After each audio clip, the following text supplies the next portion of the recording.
Craignez Dieu et donnez-lui gloire, car l'heure du jugement est venue.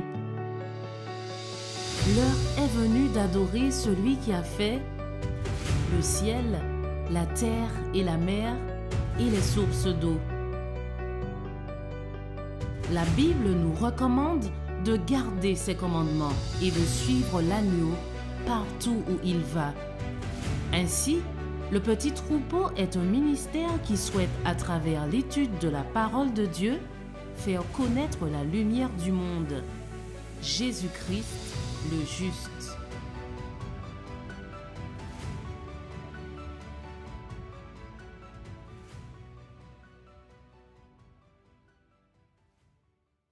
On va commencer par prier, si vous voulez bien.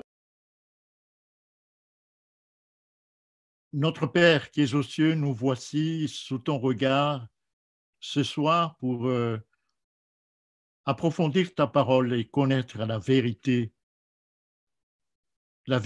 qui nous amène à nous attacher à toi, à t'aimer plus encore et à nous éloigner de toute erreur. C'est au nom de Jésus que nous t'adressons cette prière. Amen. Alors, selon notre plan, la semaine dernière, nous avons pris la décision d'examiner cette théologie, une véritable hérésie, comme nous allons le voir ce soir, qui s'introduit en premier au sein de l'Église catholique, qui ensuite acceptée par les protestants et maintenant touche les adventistes. Donc, c'est la raison pour laquelle je me suis attaché à m'attaquer à cette hérésie qui empêche les croyants d'aimer Dieu, d'aimer Jésus, mais plus que cela, d'être justifiés par la foi. Il y a une relation fondamentale entre la justification par la foi et ce que nous sommes en train d'étudier depuis un certain temps. Alors,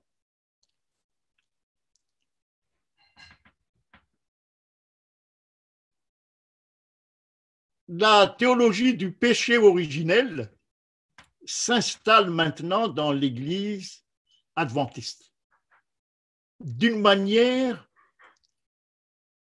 inattendue et sans crier gare. C'est enseigné dans nos universités, et puis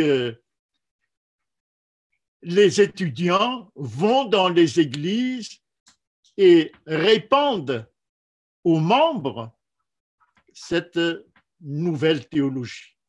Voilà ce qui est en train de se passer et les professeurs dans nos universités qui enseignent cette théologie et encensés portent des titres de très haut niveau. Par exemple, ici à Collonges, un des professeurs qui enseigne cette théologie porte le titre de docteur en théologie, professeur émérite de théologie systématique. Voilà le titre complet. Et vous entendez là le mot professeur émérite. Émérite, cela veut dire de grande distinction. Alors, cette théologie, donc, s'installe maintenant dans notre Église. Et pour en mesurer son influence, je vous demande de poser aux membres ces deux questions fondamentales. La première, Pourquoi croyez-vous qu'il est impossible pour les chrétiens de s'arrêter de pécher, même sous la puissance de Christ? Et la deuxième question, pourquoi croyez-vous que Christ incarné doit prendre la nature d'Adam avant le péché plutôt que la nature identique à la nôtre? Voilà les deux questions que vous pouvez poser à n'importe quel chrétien aujourd'hui. Et on vous répondra inlassablement que c'est à cause du péché originel. Pour les catholiques, ils sont enseignés dans leur catéchisme sur le péché originel pour qu'ils adorent Marie, puisque le péché originel, théologiquement, débouche, comme nous allons le voir, débouche sur l'adoration de Marie. Alors, l'enseignement de l'erreur gagne profondément les esprits et les prive de jouir de la justification par la foi. Quel est le sens de leur croyance? Derrière leur croyance, quelle est la signification profonde? Alors, ils disent que parce que la corruption du péché originel s'attache à l'homme jusqu'à la mort. Voilà d'abord le sens de leur croyance, parce que la corruption du péché originel que nous avons étudié ces derniers temps, comment Satan a séduit nos premiers parents, donc ils ont péché. La corruption du péché originel s'attache à l'homme jusqu'à la mort. Donc, il y a un héritage de ce que nos parents ont commis comme culpabilité, comme faute. Il est donc impossible de s'en libérer, même sous la puissance du Christ, à cause de cet héritage qui passe de génération en génération. Alors, pour eux, Christ doit être exempt de toute influence du péché originel. Pourquoi? Pour nous sauver. Voilà le raisonnement. Il doit donc être à l'abri de la culpabilité héritée du péché originel. En faisant quoi? En prenant une nature propre, sans péché, avant le péché d'Adam. Voilà la deuxième étape de leur théologie. Alors, notre étude va s'intéresser essentiellement au péché originel, mais pas pour l'instant à la justification par la foi. En particulier, on verra l'origine de cette théologie au sein du christianisme. Comment, et vous allez voir, comment cette théologie a pris naissance au sein du christianisme et s'est répandue. Vous allez être choqués et je mesure mon vocabulaire. Alors, le péché originel est conçu comme une pollution spirituelle collée à la nature humaine, héritée depuis Adam et Ève. Cela veut dire quoi? Cela veut dire, selon leur conception, qu'un enfant qui est né hérite de cette culpabilité d'Adam et Ève, il est né pécheur. Voilà, si on résume jusqu'à ce point, ce qu'on appelle le péché originel. Un enfant qui est né est déjà coupable parce qu'il hérite les péchés, la culpabilité de nos premiers parents. Alors, voyons un tout petit peu comment cette théologie a pris naissance. À l'origine de cet enseignement, il y a Saint Augustin. Vous voyez sur le tableau que Saint Augustin a vécu depuis 354 à 450. Donc, il est mort très peu de temps avant la chute de l'Empire romain. Et après la chute de l'Empire romain, selon l'histoire, c'est le Vatican qui va régner pendant plusieurs siècles jusqu'à maintenant. La chute de l'Empire romain eut lieu en 460, donc 10 ans après la mort d'Augustin. Et Augustin a eu le temps de propager, d'enseigner dans l'Église chrétienne sa découverte. Voici comment il a fait. Il est né à Tagaste, en Afrique du Nord. Donc, c'est un berbère. L'Afrique du Nord, à ce moment-là, fut converti au christianisme par les Vandales. Il est né à Tagaste, en Afrique du Nord, d'un père païen et d'une mère chrétienne, pieuse, Monique. Alors, il vit pendant plusieurs années en concubinage avec une femme pendant une quinzaine d'années et qui lui donne 2 garçons.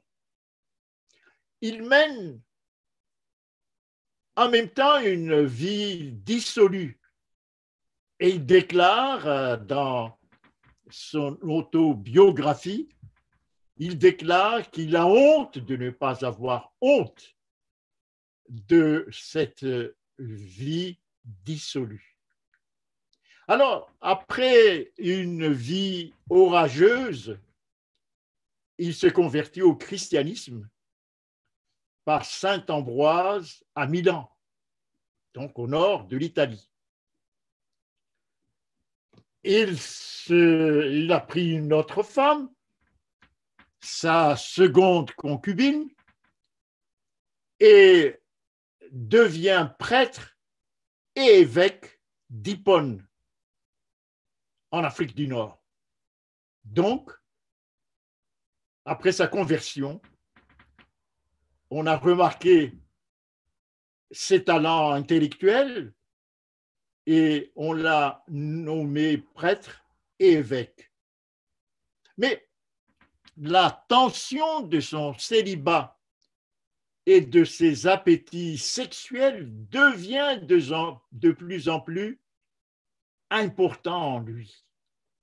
Et c'est pendant ces moments qu'il fait sa découverte théologique et qui existe encore aujourd'hui. C'est ce qu'on appelle le péché originel. Et il a fait cette découverte parce que tout le monde l'a dit, c'est pour ça qu'il porte le titre de docteur de l'Église. Il est brillant en rhétorique et en philosophie, puisque tout est une question de philosophie et de rhétorique. Alors, la concupiscence et le désir sexuel permanent le tourmentent dans son ministère en tant que prêtre et évêque. Il constate que même avec la puissance du Christ, le péché, c'est-à-dire la sexualité, puisque pour lui, c'est le péché même, le péché est omniprésent. Ensuite, un peu plus tard, il étend sa théologie à d'autres problèmes spirituels. Voilà donc l'origine psychologique, l'origine humaine, l'origine philosophique de cette théologie qu'on appelle le péché originel.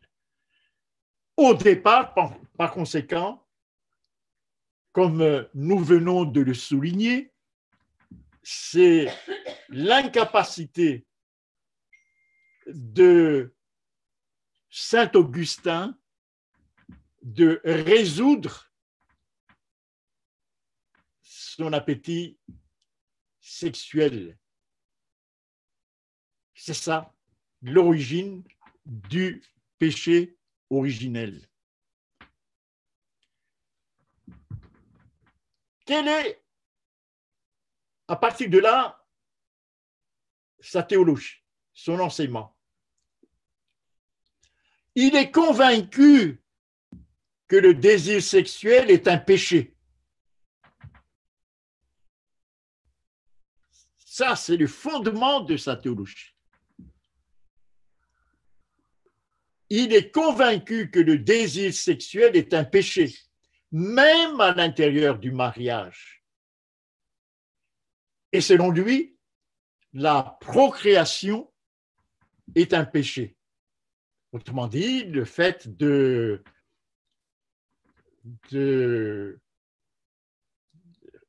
d'avoir une relation sexuelle avec sa femme pour avoir un enfant, c'est la procréation, c'est un péché. Vous voyez cette obsession. Augustin semble être obsédé par les ravages qu'une sexualité exacerbée provoque chez les humains. D'après une citation de ce théologien Kelly. Puisqu'il croit maintenant que l'espoir de l'homme pour être sauvé doit, d'une manière ou d'une autre, surmonter le handicap d'un caractère emprisonné par ce péché. Il trouve donc qu'il est impératif de trouver une source d'espérance. Il cherche, par la raison et par la philosophie, une source d'espérance pour se libérer de cet emprisonnement. Et il trouve à la lumière de la philosophie et en interprétant mal la Bible, la notion de prédestination. Cette notion, Paul nous le dit dans Romains chapitre 8, à partir du verset 28 jusqu'au verset 31. Paul parle de la prédestination, mais les théologiens catholiques et protestants, Calvin par exemple, les partisans de la prédestination, interprètent mal cette idée de Paul. Alors,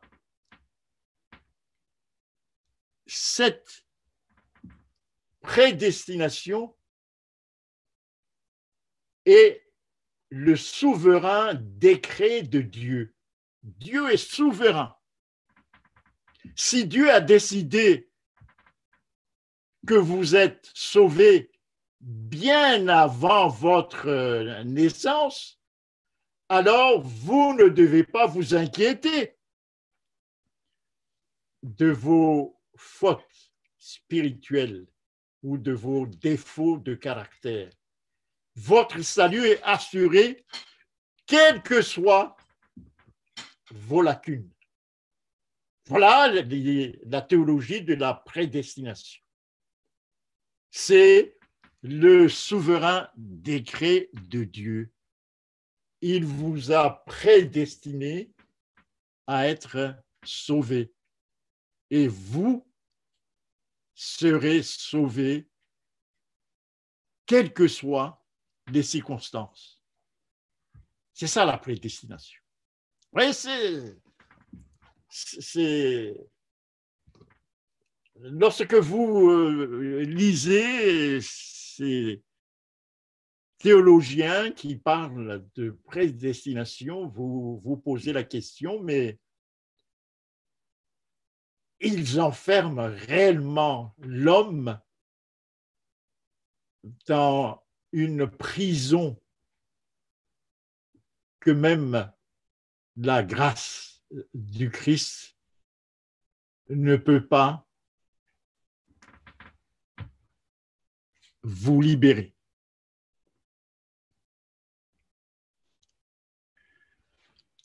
Voyons maintenant, d'une manière plus avancée, les conséquences de ce système théologique.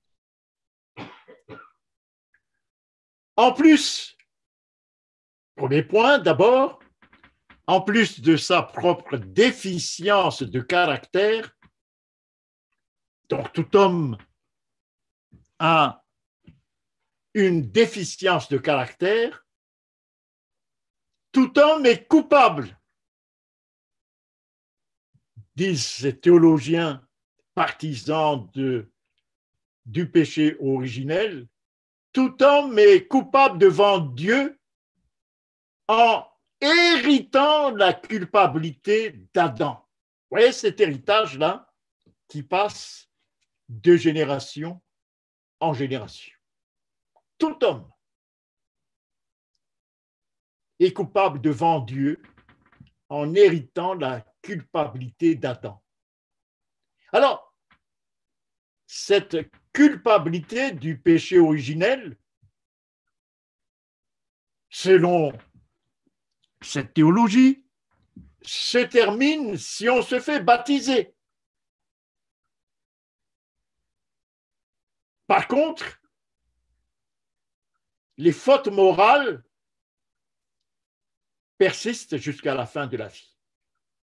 Et c'est là la raison pour laquelle aussi bien les catholiques que les protestants baptisent des enfants pour casser cet enchaînement du péché originel hérité de la culpabilité d'Adam. Vous voyez ici, voilà l'origine du baptême des enfants. Alors, point suivant, numéro 3, il est impossible de ne pas pécher. Donc, vous êtes condamné à pécher, même sous la puissance de Christ. Pour quelle raison? Parce qu'on porte toujours en soi le péché originel. Vous voyez ici, cette théologie-là, on est à plusieurs milliers de kilomètres de la justification par la foi. Point numéro 4. Tout enfant qui meurt et non baptisé si un enfant meurt et s'il n'est pas baptisé, que se passe-t-il? Il est condamné à subir quoi? Le feu de l'enfer pendant toute l'éternité, puisque dans cette théologie, on croit à l'enfer et au feu éternel. Donc, tout enfant non baptisé est condamné à subir le feu de l'enfer pendant toute l'éternité, selon cette théologie. Alors, Augustin s'est aperçu que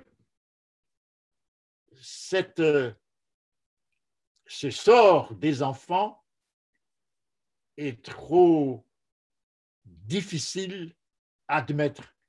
Alors, il a cherché par la rhétorique et la philosophie à atténuer cette conclusion dans le cadre de l'enfant non baptisé.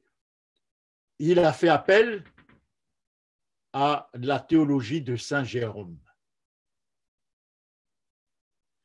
Qu'en est-il des païens alors dans cette théologie? Qu'en est-il des païens?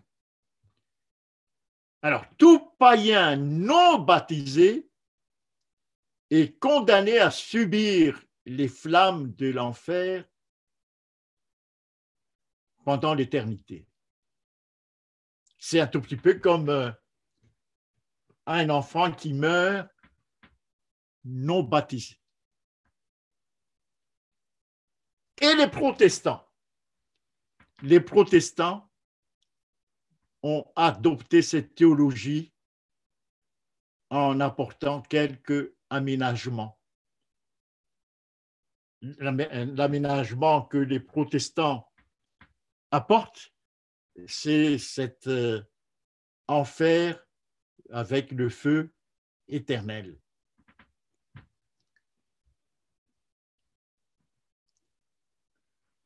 Quelles sont les conséquences de cette théologie? Premier point d'abord, cette théologie n'a aucun soutien biblique. Aucun soutien biblique. Je viens juste en quelques points de vous montrer les points forts de cette théologie. Il n'y a aucun soutien biblique. Et nos frères chrétiens, catholiques par exemple, subissent cette théologie dans le cadre de leur catéchisme. On leur dit les choses dans le catéchisme, mais ils acceptent ce qu'on leur enseigne. C'est la raison pour laquelle j'ai déconseillé à une famille protestante dans notre région ici d'envoyer leurs enfants dans une école catholique. J'ai posé la question aux parents, est-ce que vos enfants suivent l'enseignement de la religion dans la classe? Ils disent oui, c'est un enseignement qui est chrétien, donc les parents sont incapables de voir tous les détails de la théologie que ces enfants subissent, mais c'est pendant ces cours-là que petit à petit, l'erreur est introduite. La conscience que d'énormes problèmes s'attachent à cette théologie, beaucoup d'énergie est déployée pour défendre le caractère de Dieu contre les implications d'injustice et de cruauté. Oui, cette théologie entraîne une mauvaise compréhension du caractère de Dieu. On a vu tout à l'heure, un enfant, s'il n'est pas baptisé, il doit subir dans l'enfer le feu éternel. Oui, Dieu peut-il se permettre de telles conséquences? Oui, donc, la conscience que d'énormes problèmes, il y a énormes problèmes, s'attache à cette théologie en rapport avec le caractère de Dieu. On a l'impression que Dieu est injuste et cruel. Oui, une déformation très importante du caractère de Dieu.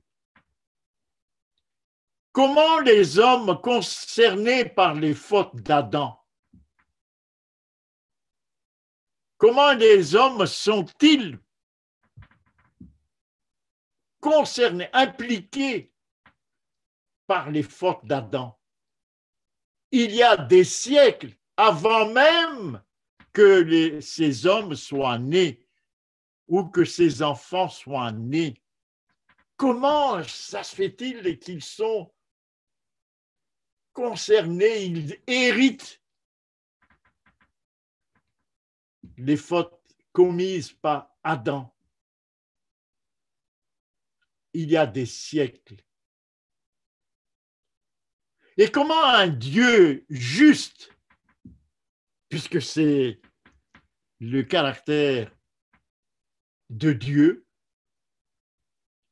comment un Dieu juste impute-t-il le péché d'un adulte à un enfant innocent, puisqu'il y a transmission de la culpabilité?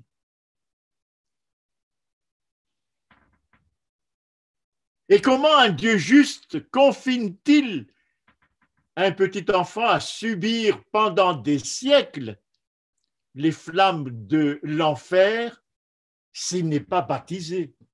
Voyez ici une déformation du caractère de Dieu.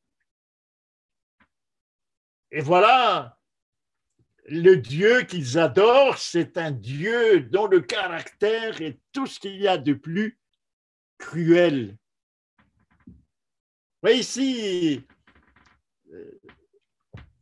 comment une théologie, une erreur aveugle la plupart des hommes. Les hommes ne comprennent pas clairement le caractère de Dieu.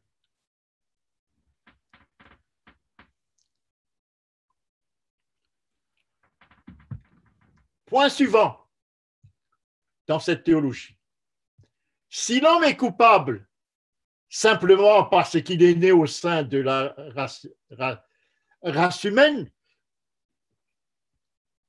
qu'en est-il alors pour Jésus, qui est né au sein de la race humaine? On a vu que si l'homme, selon cette théologie, est coupable simplement parce qu'il est né au sein de la race humaine, il a hérité la culpabilité de nos premiers parents. Qu'en est-il alors pour Jésus, qui est né au sein de la race humaine? Et voici la théologie catholique. La théologie catholique invente ce qu'on appelle la doctrine de l'Immaculée Conception pour soustraire Marie de l'influence du péché originel. Et de cette manière, Jésus ne subit pas le péché originel. il est exempt du péché originel, puisque sa mère a une intervention miraculeuse qu'on appelle l'Immaculée Conception. Voilà la théologie catholique. Évidemment, les protestants ne vont pas dans ce sens-là, parce qu'elle n'est pas du tout biblique. Et que disent les protestants? Pour examiner le cas de Jésus, qui est né au sein de la race humaine. Alors les protestants, la théologie protestante dit, un miracle spécial pour la naissance du Christ, sans hériter la nature humaine de sa mère, mais la nature d'Adam avant le péché. Voilà la réponse protestante. Donc, un miracle spécial pour la naissance du Christ, pour que cette naissance n'entraîne pas le péché originel. Et ainsi, Christ est exempt du péché originel et il a la nature d'Adam avant le péché de nos premiers parents. Voilà la théologie protestante. Dans un cas comme dans l'autre, dans la théologie catholique comme dans la théologie protestante, il y a un miracle, une intervention exceptionnelle de qui intervient. En tout cas, ce n'est pas Dieu, mais selon eux, c'est Dieu qui intervient pour préserver Christ de l'influence du péché originel.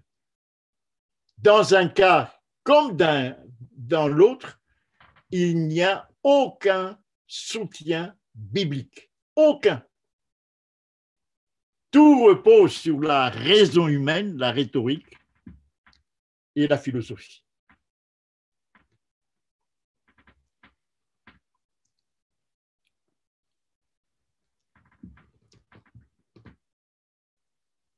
Cette théologie, comme vous le constatez, n'est pas du tout biblique. Cette théologie n'est pas du tout biblique. Pour quelle raison? Tout simplement parce que ces théologies catholiques et protestantes, nous enlèvent tout espoir d'être sauvés. Ah, vous subissez le péché originel jusqu'à la fin de votre vie. 2, beaucoup plus grave encore, détruisent l'humanité du Christ.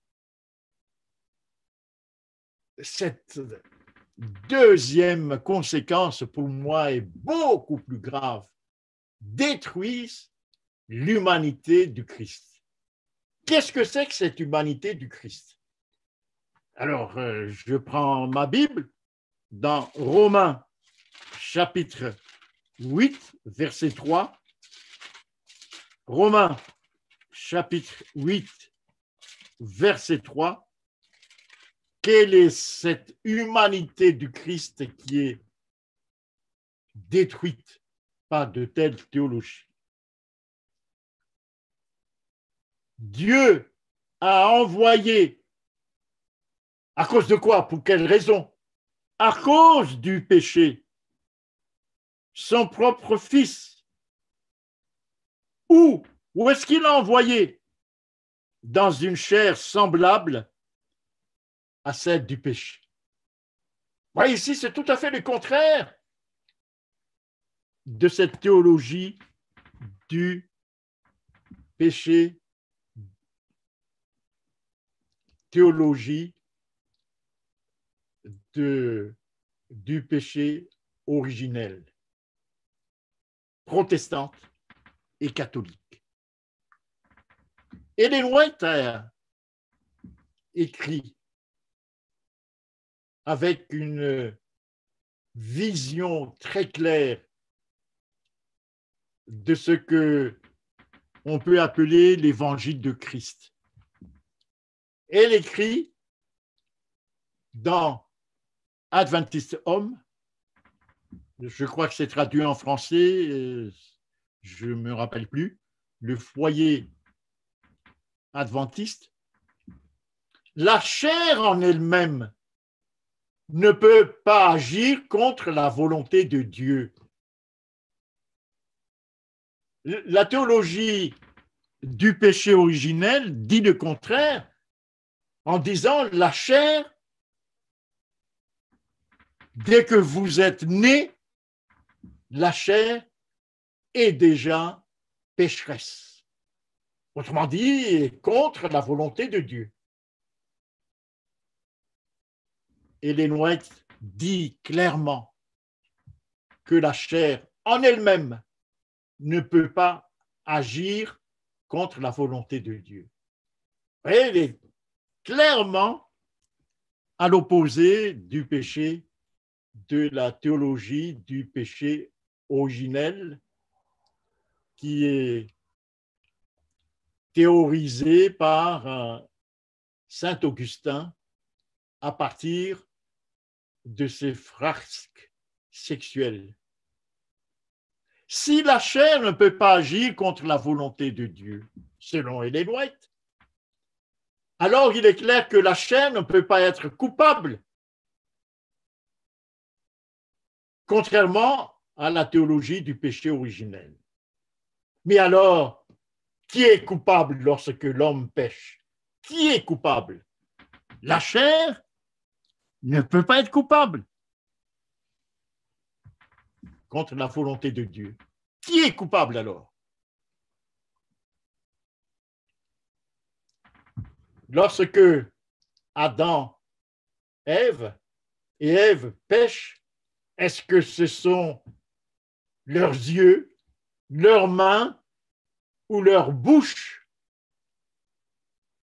qui sont coupables? Absolument non. La chair n'est pas coupable, dit Ellen White, et ça c'est biblique ce qu'elle dit. Mais qui est alors coupable lorsque Adam et Ève ont péché, ou lorsque nous péchons d'ailleurs? Qui est coupable?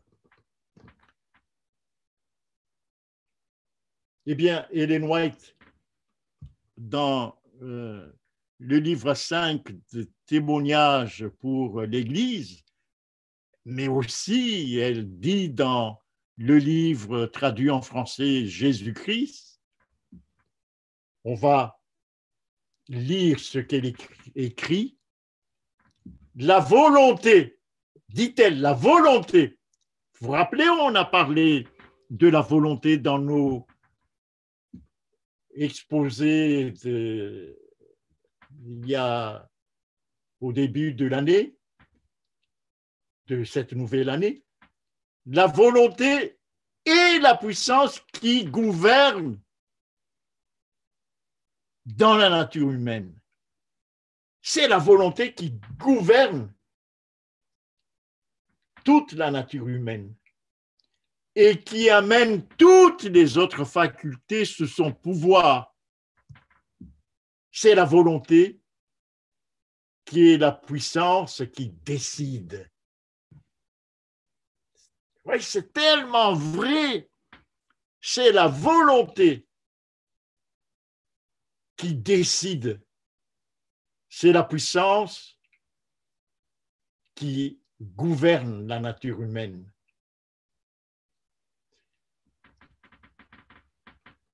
Et dans son livre Jésus-Christ, elle écrit, le tentateur ne peut jamais nous contraindre à faire le mal.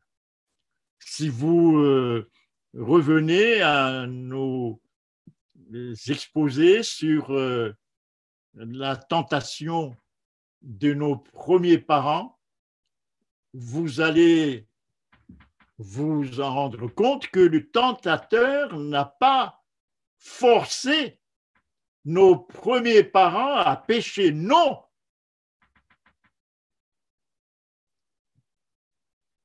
Et nous avons dit à ce moment-là que nos premiers parents ont cédé à la tentation avec leur volonté. Avec leur volonté. Le tentateur, dit Ellen White, ne peut jamais nous contraindre à faire le mal. Non, non, il ne peut pas. Il n'a pas ce pouvoir-là. Par contre, il faut que notre volonté y consente. Ah, c'est la volonté humaine qui est le coupable.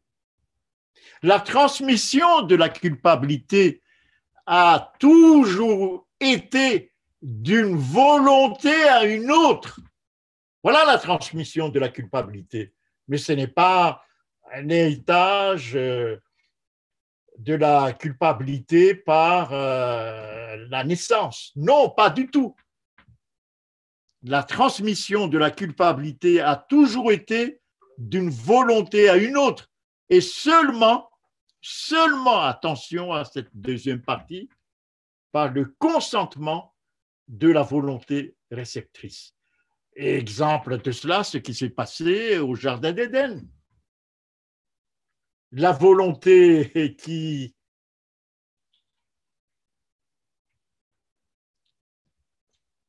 tente nos parents, c'est la volonté de Satan. Mais il ne peut pas contraindre. Il ne fait que séduire.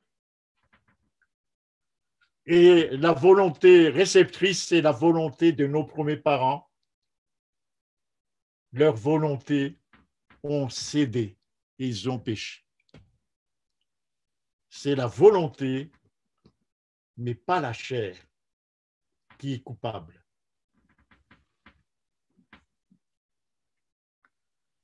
Voyons un exemple très clair de cette culpabilité de la volonté consentante.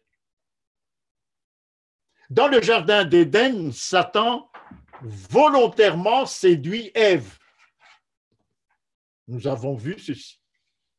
Et celle-ci succombe à la tentation volontairement, sans aucune contrainte. C'est ça, de la transmission d'une volonté à une autre. Voyons le cas de la crucifixion de Jésus. Avant la crucifixion de Jésus, les principaux sacrificateurs et les huissiers, lorsqu'on lit la narration de cette convocation de Jésus devant le Sanhédrin et devant Pilate, avant la crucifixion de Jésus, les principaux sacrificateurs et les huissiers crient « Crucifie, crucifie tout le peuple ». Oui, cette addition de volonté de peut-être quelques milliers de personnes. Ils crient. Et Pilate hésite. Et il dit aux Juifs qu'il ne trouve point de crime en lui. Il hésite. Sa volonté essaye de vaciller. Étape suivante. Les Juifs insistent qu'il doit mourir. Pour quelle raison? Car ils disent Jésus se fait fils de Dieu. Voilà la raison pour laquelle, selon la théologie des Juifs de cette époque, Jésus doit mourir. Il se fait fils de Dieu. C'est un blasphème, si on lit les 4 évangiles. Pilate prend peur. Sa volonté commence à vaciller. Sa frayeur augmente. Il cherche à relâcher Jésus. Les Juifs crient qu'il n'est pas l'ami de César s'il le relâche. Et ça, avec ce cri, tu n'es pas l'ami de César. Alors là, Pilate cède. Ayant entendu ces cris, Pilate amène Jésus dehors,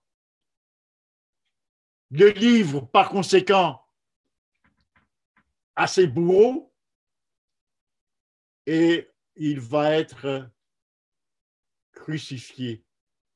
La volonté de Pilate a cédé. C'est ça, la transmission du péché. La transmission du péché se fait de volonté à volonté, mais pas